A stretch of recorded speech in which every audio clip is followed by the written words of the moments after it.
आज नागपूर जिल्ह्याच्या माध्यमातून आज जी पत्रकार परिषद आपण जी आयोजित केलेली आहे त्याचा मुख्य उद्देश हा आहे की नागपूर ग्रामीण मध्ये जे 30 वर्ष पुराणे जे विक्रीपत्र थांबलेले आहेत त्या उद्देशाला घेऊन आजची पत्रकार परिषद आहे। माझे नाव संदीप सहादेव मेश्राम, आझाद समाज पार्टी जिल्हा अध्यक्ष। या पत्रकार परिषदेला नागपूर जिल्ह्याचे कोषाध्यक्ष आदरणीय भूषणजी सोमकर साहेब, जिल्ह्याचे महासचिव सन्माननीय संगरत्नजी गेडाम साहेब, हिंगणा विधानसभेचे अध्यक्ष अविनाशजी उके, पश्चिमचे अध्यक्ष सन्माननीय चेतनजी मेश्राम साहेब आणि या आझाद समाज पक्षाचे नागपूर जिल्ह्याचे सन्मानित पदाधिकारी या पत्रकार परिषदेला उपस्थित आहेत। या पत्रकार परिषदेला सर्व पत्रकार बंधूंचा मी धन्यवाद करतो। या ठिकाणी ते उपस्थित झाले। काही मागील महिन्यापासून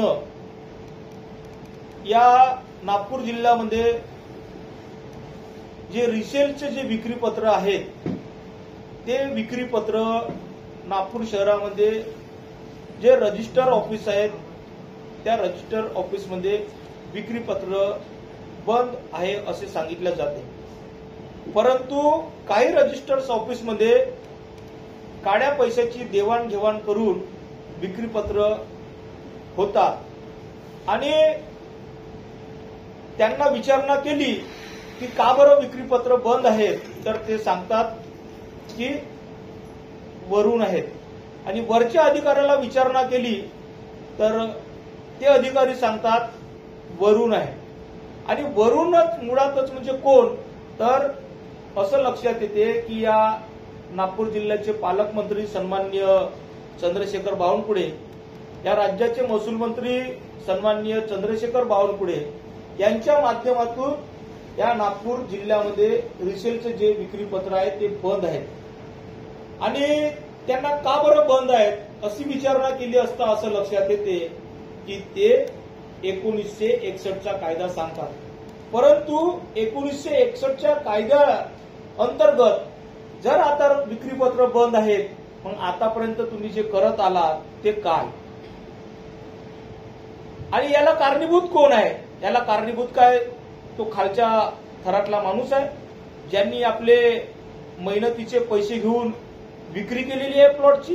त्यांनी एनआयटीला भूखंड धारकाच्या नावाखाली 1000 रुपये 2002ला भरलेले आहे की त्याला वेळेप्रसंगी एखाद्या मुलाच्या शिक्षणासाठी एखाद्या मुलीच्या शिक्षणासाठी आपल्या व्यवसायासाठी ती प्रॉपर्टी विकायची आहे अशा परिस्थितीत त्यांना खर्च उपलब्ध होत नाही, तो जिम्मेदार आहे। याला कारणीभूत कोणी असेल तर या राज्याचा महसूल मंत्री, या जिल्ह्याचा पालकमंत्री चंद्रशेखर बावनकुळे।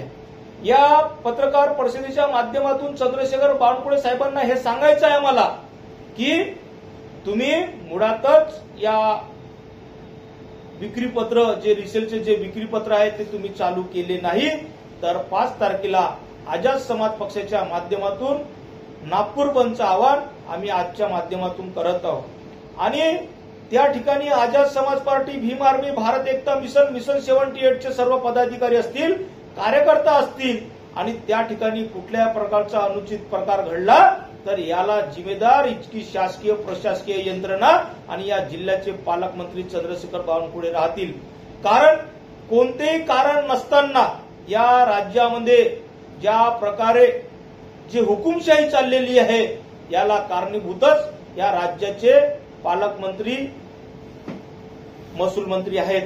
कुठल्याही प्रकारचं कारण नसताना विक्रीपत्र का बंद आणि कोणत्याही एनआयटीच्या अधिकाऱ्याची विचारपूस केली तर ते रजिस्टर ऑफिसचं नाव सांगतात। रजिस्टर ऑफिसचे लोक सांगतात की तुम्ही एनआयटीला विचारा।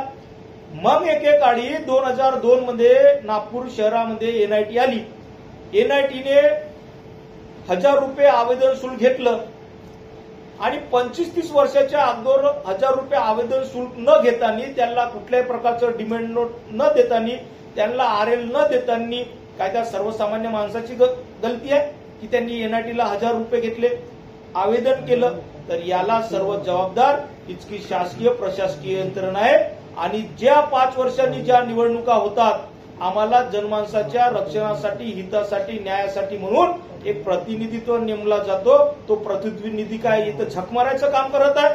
अशा प्रतिनिधीला आम्हाला विचारणा करायची आहे आजच्या माध्यमातून, काय तुम्ही झक मारायचे काम करत आहात का? आम्हाला न्याय मिळाला नाही तर मोठ्या प्रमाणात संविधान चौकात नागपूर बंदचं आवाहन आज आम्ही या पत्रकार परिषदेच्या माध्यमातून करत आहोत। याला कुठल्याही प्रकारचा अनुचित प्रकार घडला, याला जबाबदार शासन आणि प्रशासन राहणार आहे। एकूणच भ्रष्टाचार आहे असा माझा आरोप आहे। नागपूरमध्ये 10 रजिस्टर कार्यालय आहेत। 10 रजिस्टर कार्यालयामध्ये इथचे जे नागपूर जिल्ह्याचे जेडीआर आहेत तानाजी गंगवणे साहेब यांना 4 ते 5 महिन्यापासून आम्ही पत्रव्यवहाराच्या माध्यमातून विचारणा करत असताना ते म्हणतात वरून, पण मुळातच काही रजिस्टर ऑफिसमध्ये विक्री पत्र नोंदणीकृत केल्या जातात। आता तुम्हाला माहित असेल, महालला रजिस्टर कार्यालयामध्ये पूर्ण नागपूर जिल्ह्यामध्ये विक्रीचे करारनामे बंद आहेत, परंतु त्या एका ऑफिसेसमध्ये विक्रीचे करारनामे बंद आहेत। ते याच्याकरता की उद्याला त्या मॅडमचं रिटायरमेंट आहे। मग हा भ्रष्टाचार नव्हे का? त्या मॅडम एका ऑफिसमध्ये 10 रजिस्टर कार्यालय आहेत, ते एका ऑफिसमध्ये विक्रीचे करारनामे होतात, का बरं होतात? हा एक भ्रष्टाचारच आहे। आणि या भ्रष्टाचाराला वाव देणारा या जिल्ह्याचा पालकमंत्री चंद्रशेखर बावनकुळे साहेब, हे स्पष्टपणे आझाद समाज पार्टीची भूमिका आहे। वर कोणी असेल तर महसूल मंत्री साहेब, वर कोणी असेल तर या जिल्ह्याचा पालकमंत्री आहे। वर कोण आहे? प्रशासकीय यंत्रणेच्या वर कोण आहे? हे चंद्रशेखर बावनकुळे साहेब यांना येणाऱ्या दिवसात, येणाऱ्या 5 तारखेला काही पण या राज्यात, या जिल्ह्यामध्ये झालं, याला सर्वस्वी जिम्मेदार चंद्रशेखर बावनकुळे राहतील। याला जबाबदार शासन आहे, जे राज्य सरकार आहे याला जबाबदार आहे। आज राज्यामध्ये जो महसूल आहे, एखादा व्यक्ती एखाद्या डॉक्युमेंटची विक्री पत्र नोंदणी करून देतो तर त्याला लाखो रुपये स्टॅम्प ड्युटी गव्हर्नमेंटला भरावी लागते।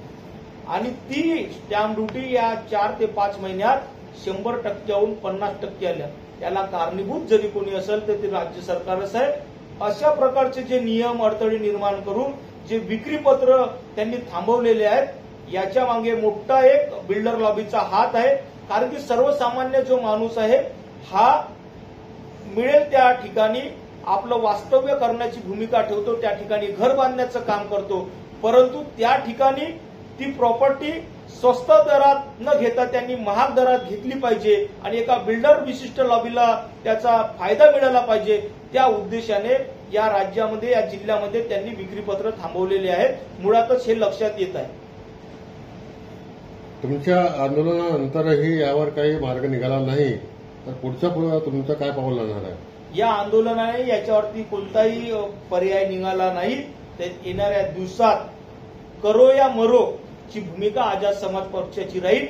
ज्या पद्धतीने आम्हाला चंद्रशेखर आझाद भाईंनी सांगितलं आहे, एक तर डरकर जिलो नहीं तो डटकर जिलो, डटकर जीने की भूमिका आझाद समाज पार्टी के पदाधिकारी भीम आर्मी की रहेंगी। आज के ये पत्रकार परिषद के माध्यम से हम उन राज्य सरकार के मंत्री संतरी को बताना चाहते हैं।